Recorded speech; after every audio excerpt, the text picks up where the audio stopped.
কেনে ধৰণৰ আপুনি কি কৈছে জেৰা মানে জেৰা বুলি ক'ব নোৱাৰি ষ্টেটমেণ্ট লৈছে ষ্টেটমেণ্ট লৈছে কেতিয়া লগ পালে কি কথা মই কেতিয়া লগ পাইছিলোঁ সেইখিনিয়ে আৰু মানে যিটো ইনভেষ্টিগেশ্যন সেইটোত সহায় কৰিবলৈ কৈছে তেখেতসকলে আৰু যিহেতু আমি ন্যায় বিচাৰিছোঁ জুবিন গাৰ্গৰ এই গোটেই কথাখিনিত ন্যায় পাবই লাগিব আমি গতিকে ন্যায় পাবলৈ হ'লে আমি সহায় কৰিব লাগিব গোটেই কথাখিনি সেইটোৱে ষ্টেটমেণ্ট লৈছে ষ্টেটমেণ্টটোত তেওঁলোকে কিবা কিবি সুধিছে আমি ধৰি লওক সৰু সৰু কথা কিছুমান কেতিয়া মই লগ পালোঁ শেষ কেতিয়া লগ পাইছিলোঁ সেইবিলাক কথা এতিয়া কোৱা নাই মানে আৰু এটা কথা কৈছো কালি মুখ্যমন্ত্ৰীগৰাকীও আহ্বান জনাইছে যে ছিংগাপুৰত যিসকল প্ৰৱাসী অসমীয়া আছে তেওঁলোকে এই SITৰ সেইটোতো হয় আহিব লাগে সেইটো আমাৰ দাবী মই আগতেও কৈছো গোটেইখিনি আহিবই লাগিব কিন্তু আজি গাৰ্জেনখিনি তেওঁলোক বিশেষ এটা মনোভাৱ দেখা পোৱা নাই তেওঁলোকে আত্মীয়সকলৰ নাই সেইটোতো আনিব লাগিবই নহ'লে গোটেই ঘটনাটো কেনেকৈ ওলাব আৰু এটা কথা কৈছো ৰাজা আমি আছো ইয়াত নহয় জানো আমি এটা ষ্টেটমেণ্টহে দিছো আমি ষ্টেটমেণ্টটো এটা বেলেগ বস্তু আমি ন্যায় বিচাৰিছোঁ কাৰণে ষ্টেটমেণ্ট দিবলৈ আহিছোঁ যে আমাক ন্যায় লাগে সেই ন্যায় বিচাৰিছোঁ আৰু ন্যায় লাগিবই গতিকে আমি সহায় কৰিম চব ক্ষেত্ৰত তথ্য দিব পৰা কাৰণ মইতো লগত নাই ন মই ইয়াতে আছোঁ তেনেকুৱা তথ্য বিচৰা নাই মোৰ জাষ্ট এটা ষ্টেটমেণ্ট লৈছোঁ আৰু যে মই কেতিয়া লগ পালোঁ শেষবাৰ কেতিয়া লগ পাইছিলোঁ মই কি বজাওঁ কি কৰোঁ সেইবিলাক কথা সুধিছে চিনি পাওঁ নাই সুধিছে শ্যামকানু মোহনক চিনি পাওঁ কৈছোঁ সিদ্ধাৰ্থ শৰ্মা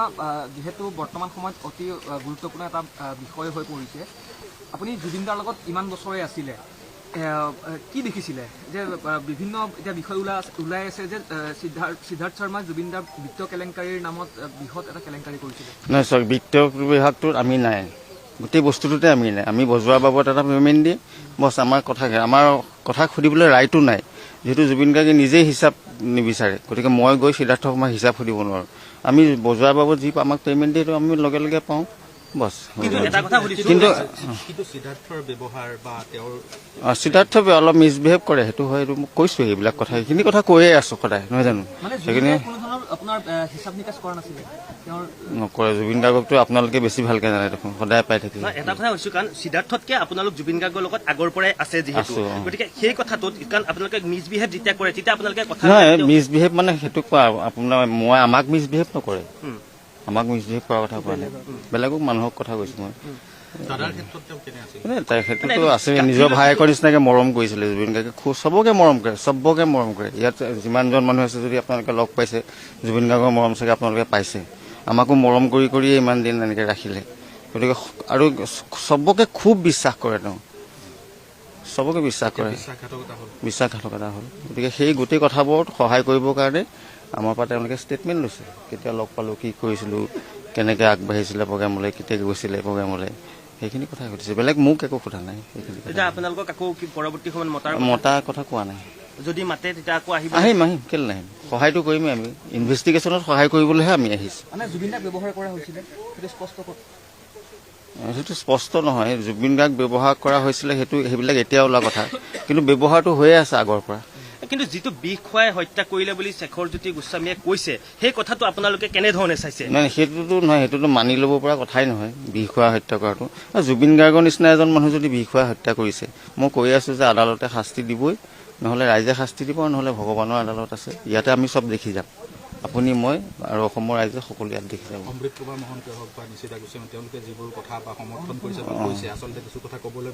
আচলতে মই চব কথা নাজানো চব কথা মই শুনা নাই মই যোৰহাটত আছিলোঁ 1 তাৰিখৰ এটা অনুষ্ঠান আছিলে যোৰহাটত আজি মই যোৰহাটত পাইছোঁ কালি ফোন কৰাৰ কাৰণে মই খুব কম ছ'চিয়েল মিডিয়া চাইছোঁ আৰু চাই থাকিলে নিজৰ মাথাটোৱে বেয়া লাগে দেখোন নিজেই সহ্য কৰিব নোৱাৰা হৈ যাওঁ আচলতে মই প্ৰায় জ্বলোৱা দিনলৈকে একো চোৱাই নাছিলোঁ মই ভিডিঅ' এটাও চোৱা নাছিলোঁ ছ'চিয়েল মিডিয়া বা নিউজ একোৱেই চোৱা নাছিলোঁ মোক চবকে কৈছোঁ মই যেতিয়া কাহিলীপাৰা ঘৰত থাকোঁ সকলোকে কৈছোঁ যে মই একো ভিডিঅ' চোৱা নাই মই চাব পৰা অৱস্থাত নাই আচলতে মই একদম আনবেলেঞ্চ হৈ আছিলোঁ মনটো আৰু এতিয়াও মই চব ভিডিঅ' চোৱা নাই মই 2-এটা ভিডিঅ' কেতিয়াবা চাওঁ মোৰ ৱাইফে দেখুৱাই কোনোবাই দেখুৱাই বুকুত পিন্ধে আচলতে অসহায় হৈ পৰিছোঁ নহয় মানুহটো নাইকিয়া হোৱা মানে কি হেৰুৱাইছোঁ সেইটো মই কাকো বুজাই দিব নোৱাৰোঁ আপোনালোকে সুধিছে হয় কিন্তু মই কি হেৰুৱাইছোঁ বা অসমবাসী কি হেৰুৱাইছে ভাৰতবাসী কি হেৰুৱাইছে কোনো আচলতে ভাবিব আৰু পৰা এটা কথা কৈছোঁ, সিদ্ধাৰ্থ শৰ্মাই জুবিন দাই এটা ঘৰ বনাব নোৱাৰিলে বুলি জুবিন দাই দুখ কৰিছিলে, কিন্তু সেইটো জুবিন গাৰ্গৰ মেনেজাৰে সিদ্ধাৰ্থ শৰ্মাই বিভিন্ন স্থানত হোটেল খুলিলে, বিলাসী ফ্লেট ল'লে, এইবিলাক আপোনালোকে সেই সেইবিলাক নাজানো, সেইবিলাক কথা তেনে আমি গম পোৱা নাছিলো, কাৰণ ইমান মৰম কৰে। ভৰলুত এখন প্ৰথম যেতিয়া মেনেজাৰ হোৱা নাছিলে তেতিয়া এখন চাইকেল চলাই এটা ভাড়া ঘৰত আছিল, আৰু সেই সিদ্ধাৰ্থ শৰ্মাই 15 কোটি টকীয়া হোটেল, সেইবোৰ আমি গম পোৱা নাছিলো। সেইবোৰ গম পোৱা হলেতো জুবিন গাৰ্গেও গম পালেহেঁতেন, আমি জুবিন গাৰ্গৰ মুখেই শুনিলেহেঁতেন। তাৰমানে মই আপোনালোকক কৈছো যে আমি এজ এ মিউজিচিয়ান সেই মেনেজমেণ্ট চাইডটোত নোসোমাওঁ,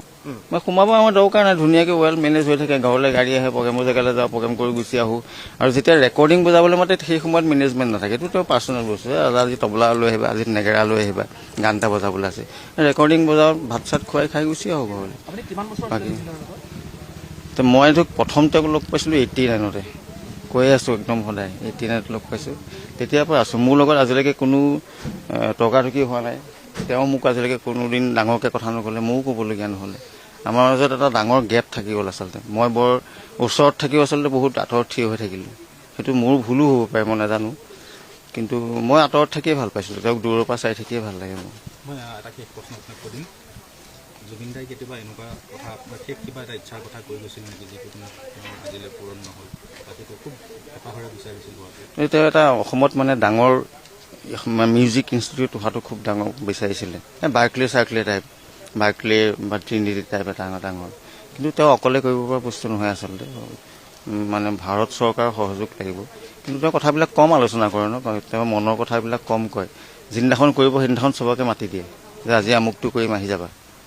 গতিকে আলোচনাটো খুব কম কৰে। আৰু পিছলৈ আমি খুব কম লগ পোৱা হ'লোঁ, তেওঁ মানে পৰিসৰটো ডাঙৰ হৈ গ'ল নহয়, ফুটবল খেলিবলৈ ল'লে, চিনেমা কৰিবলৈ ল'লে, থিয়েটাৰ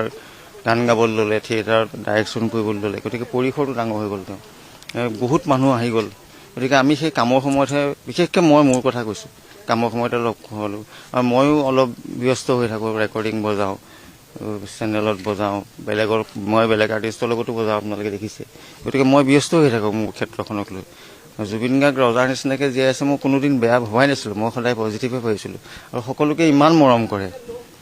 আজি সিদ্ধাৰ্থহঁতক আমাতকৈ বেছি মৰম কৰে, কিবা কথা ক'বলগীয়া হৈ থাকিলে মোকতো নকয়, সেইটো মেনেজমেণ্টক ক'ব, সিদ্ধাৰ্থক ক'ব, শেখৰক ক'ব, শেখৰ ষ্টুডিঅ'ত থাকে, পাৰ্থদাৰ লগত খুব ভাল, পাৰ্থদাক কয় কিছুমান কথা, আমি সেই আঁতৰতে থাকি গ'লোঁ, গেপ এটা থাকি গ'ল আচলতে। আৰু সেইটো গেপটো মই মেইনটেইন কৰিছিলোঁ, মই কৈছোঁ যে তেওঁৰ প্ৰতি মোৰ এটা বেলেগ ধৰণৰ শ্ৰদ্ধা আছিলে, সেই শ্ৰদ্ধাটো থাকি গ'ল সেইদিনাখনলৈকে। মই বম্বে ষ্টেজত যেতিয়া লাষ্ট 7 তাৰিখে বজাইছোঁ, দুটা ভূপেন হাজৰিকা গান গাইছিলে, তেওঁৰ লগত মোৰ এষাৰ কথাও হোৱা নাই, অৱশ্যে মই গোটেই প্ৰগ্ৰেমটোত বজাইছিলোঁ বেলেগ বেলেগ আৰ্টিষ্টৰ লগত, গতিকে মই সেই টাইনা টিউন কৰিব লাগে, এইটো কৰিব লাগে, গতিকে মূৰটো তুলি চাবলৈ সময় পোৱা নাছিলোঁ। বজোৱা সময়ত যে তেওঁৰ মুখখন যেতিয়া দেখিছোঁ, আৰু দুটা গান গাই তেওঁ নামি গুচি গৈছে, মই তাৰপিছতো 4-5জন আৰ্টিষ্টৰ লগত বজাইছোঁ, গতিকে সেই গেপটো মানে সদায় থাকি গ'ল, বৰ বেছি কাষত থাকিবলৈ নহ'ল, তাৰমানে পিছলৈ। জুবিন গাৰ্গে আমি দেখিছোঁ যে তেওঁ কেৱল সাংস্কৃতিক ক্ষেত্ৰখনতে নহয়, ক্ৰীড়া ক্ষেত্ৰতো, চব ক্ষেত্ৰতে, চব গছ ৰোৱাৰ ক্ষেত্ৰত আপুনি চিন্তা কৰকচোন, জোনালী ঘৰকচোন ষ্টুডিঅ'লৈ আপোনালোক গৈছে, এই 3 বছৰৰ ভিতৰত গোটেইখন যেন অৰণ্য যেন লগা যেন কৰি দিয়া নাই, ইমান ভাল পাই গছ। ফুটবল খেলিছে, সেই ফুটবল খেলা পইচা দিয়ে, সেইটো কলাগুৰু আৰ্টিষ্ট ফাউণ্ডেশ্যনত জমা কৰে, সেইখিনি পইচা আকৌ দুখীয়া মানুহক দিয়ে, কোনোবা আৰ্টিষ্টৰ বেমাৰ হ'লে দিয়ে, কেনেকুৱা মহান মানুহ হ'ব লাগিব। বানপানীৰ সময়ত বানপানীৰ সময়ত আমি নিজে যাওঁ তেওঁলোকৰ লগত, নিজে গৈ মানে কি কৰা নাই মানে অসমৰ কাৰণে। হ'ব, ছিংগাপুৰলৈ যোৱা নোযোৱা কথাটো আপোনাক কিবা কৈছিলে? নাই,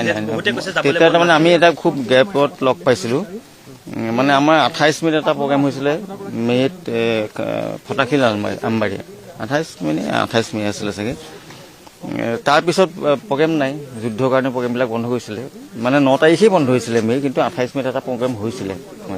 তাৰপিছত আমি কম লগ পাইছোঁ, মই ভাবোঁ তেওঁ নিজৰ মতে থাকক, সেইকাৰণে খুব কম ওচৰলৈ যোৱা হয়, যোৱা নোযোৱা কথা একো কোৱা নাই। আগদিনাখন যদিও 16 তাৰিখে মোক লগ পাইছে, আমি একেলগে বহুত মানুহ বহি আছিলোঁ, তেতিয়া কৈছিলে কাইলৈ ছিংগাপুৰ যাম, 8:30 বজাত ফ্লাইট, সোনকালে উঠিব লাগিব, সেইবিলাক কথাই কৈছে।